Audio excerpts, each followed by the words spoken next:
마라나타, 내가 매일 기쁘게 순례의 길 걸어가고 계시죠. 특별히 오늘 꼬리물기 기억하시면서 사랑하고 계신가요? 내가 하려고 그러면 못해요. 내 안에 그리스도가 하시도록 자꾸 자리를 내어드려서 주님이 하세요, 주님이 하셔요, 그렇게 해야 되죠. 혹시 사랑이 안 되면 빨리 모두를 전환하세요. 오늘 제목은 랜던 길키가, 이 책에 산동 수용소라는 책을 쓴 랜던 길키가 산동 수용소에서 만난 에릭 리델이다. 이거는 제가 이 설교를 준비하다가 탈기독교 시대의 전도라는 그 팀켈러 목사님 책을 읽다가 그 안에 잠깐 나오는 내용이었어요. 너무 내용이 좋아서 산동 수용소라는 책을 찾아봤고 그 안에 이제 많은 내용들이 인터넷에 있더라고요. 그가 산동 수용소에서 경험한 내용인데 거기 보니까 신앙인이나 불신앙인이나 별 차이가 없더라는 거죠. 다 이기적이고 계산적이다. 저도 6번에 있을 때 보니까요. 그 군대라는 게 아무리 막 석사, 박사, 뭐 행시, 사시 다 통과해도 힘드니까 아주 원초적인 모습이 드러나더라고요. 이제 그게 인간의 모습이죠. 자, 그러니까 다 똑같았는데 그 중에서도 뭔가 다른 모습을 보인 사람이 있었다. 그가 바로 불의 전차의 실존 인물인 에릭 리델이었다. 리델은 자신을 위해서는 별로 걱정하지 않는 것 같더래요. 그러니까 전적으로 자기 중심에서 벗어난 그런 삶을 산 거죠.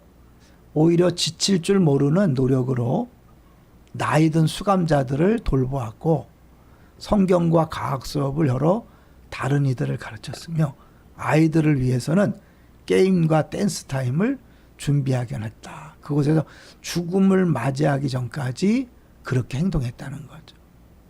어떻게 그런 모습이 나왔을까요? 그래서 다 종교를 갖고 있고 심지어 기독교를 믿는다는 사람들도 왜 그런 모습을 못 줬을까요?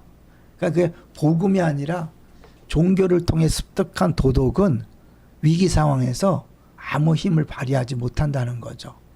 그러나 이제 복음을 통해 경험한 은혜가 있다면 그것이 자기 중심에서 벗어나게 한다는 거예요.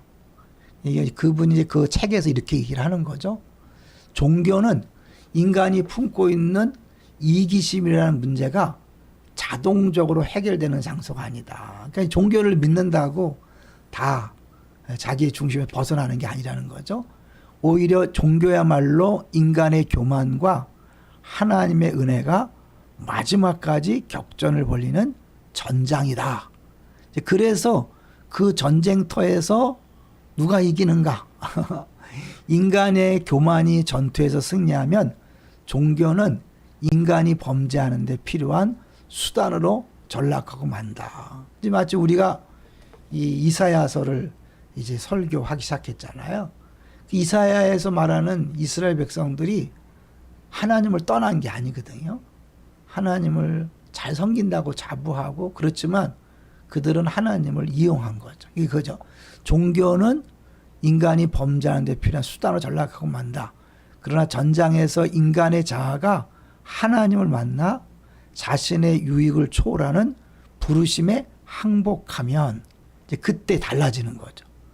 그때서야 종교는 우리 모두가 붙들고 있는 자기 중심적 관심사로부터 벗어날 수 있는 길을 열어준다. 예수님께서 나를 따라오려거든 자기를 부인하고 자기 십자가를 지고 따라오라 그랬잖아요.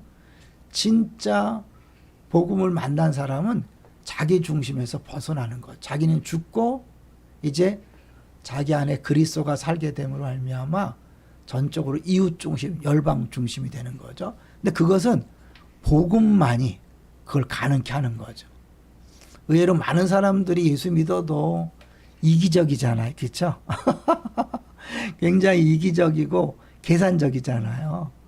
왜 그럴까요? 그건 은혜라는 걸 잘 몰라서 그렇죠. 우리가 공짜로 구원받았다는 것은 하나님이 우리에게는 어떠한 값도 요구하지 않아요. 공짜예요. 그런데 그걸 우리에게 주시는 구원하시는 하나님에게는 무한한 값을 요구하는 거죠. 자기 아들을 내어주고 자기 아들을 버려야 되고 하나님됨을 포기해야 되고 아들의 아픔을 보고 있어야 되는, 외면해야 되는 어마어마한 거죠. 예수님은 하늘 보좌를 버리시고 이 땅에 오셔서 죽어야 되는 그런 희생을 한 거죠. 이제 그것을 알고 그것이 엄청난 은혜라는 걸 알 때 이제 우리가 감사와 교만한 삶을 사는데 거꾸로 내가 스스로 노력해서 구원받았다고 착각할 때가 있는 거예요. 말로는 은혜라 그러는데 내 열심, 내 노력을 은근히 자랑하는 거죠. 그렇게 되면 이제 교만이 되는 거예요. 그래서 교만은 하나님과 세상이 우리의 노력을 알아줘야 한다. 우리가 보통 신앙생활 하다 시험 들고 상처받는 이유는 왜 나를 알아주지 않냐는 거잖아요. 근데 이게 복음과 상관없는 신앙생활인 거죠.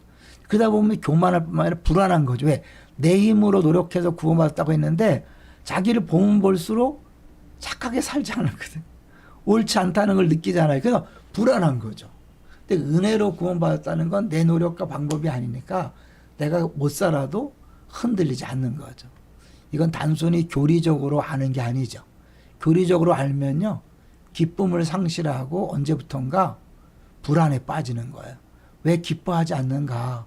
내 힘으로 구원받았다고 생각하는 것이고 끊임없이 나의 의를 주장하잖아요.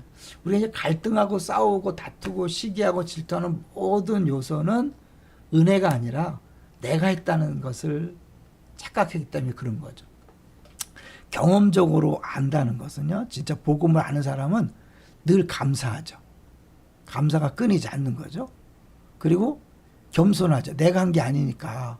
근데 이 겸손 때문에 이제 더 주 앞에 감사할 뿐만 아니라 다른 사람을 대할 때 용서하고 용납하는 거죠. 우리 사랑은 용서와 용납이라 그랬잖아요. 그게 안 되는 이유는 내가 받은 은혜를 자꾸 잊어버리고 내가 했다고 생각하니까 그런 면에서 교만해지고 그것은 기쁨을 빼앗아가고 오히려 불안케 하는 거죠. 그런데 진짜 복음을 안다면 내가 아니라 그분이 했으니까 늘 감사하고 그것이 겸손으로 나타나서 모든 사람을 사랑하고 용서하고 용납하는 자리에 갈 수 있는 거죠. 복음을 다시 한번 깨닫도록 그렇게 기도하실 필요가 있는 거죠. 복음을 깨달음으로